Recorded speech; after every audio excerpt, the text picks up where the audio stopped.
in bad faith. I-Team investigator Katie LeGrone first introduced you to Howard Cohen back in November. Tonight, she joins us live in Tampa with why video from her investigation was played during this latest hearing. Katie?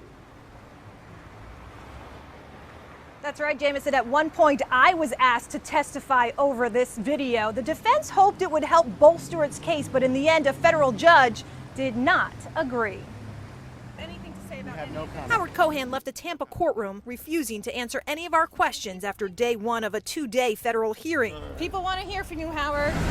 We have a 4-foot pathway here. Boca Raton-based former doctor is defending his right to sue the St. Petersburg motel in 2015. He says this space does not exist. Violating the Americans with Disability Act. If you notice, among his accusations, no disabled parking and no pool lift. we have a pool lift. Mr. Cohen? Cohen voluntarily dismissed the case, but the motel's owner isn't letting it go. Cohen is Florida's most prolific ADA plaintiff, having sued more than 1,000 businesses for violations in the past 3 years. When he sued, I just felt it was time, after all of the neighbors got sued, that someone stood up to the man. The motel's owner tried to prove Cohen and his attorneys filed the case in bad faith, and at one point showed in court this clip from our recent investigation.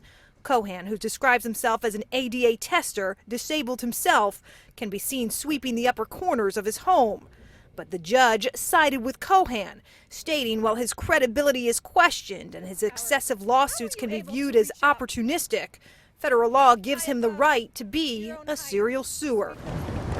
That was disappointing. Mr. Cohen, why won't you talk? Cohen once again offered no comment, making his way across a busy street to avoid us and let his attorneys do the talking. Unfortunately, in today's world, if you don't see somebody in a wheelchair, you think they're not disabled, and that's not what we have here. We have a person who's disabled, who has a right to bring these claims, and that's what we've done. Are you an opportunist? Is Mr. Cohen an opportunist? I would say that he's an advocate, and we're an advocate, and that's what I have to say.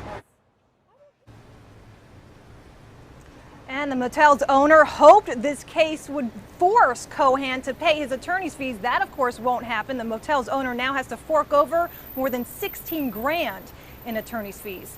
Live in Tampa, I'm I-Team investigator Katie LeGrone, taking action for you. Katie, thank you. Well, still to come, not pressing any charges. The state attorney refusing to prosecute a group for violating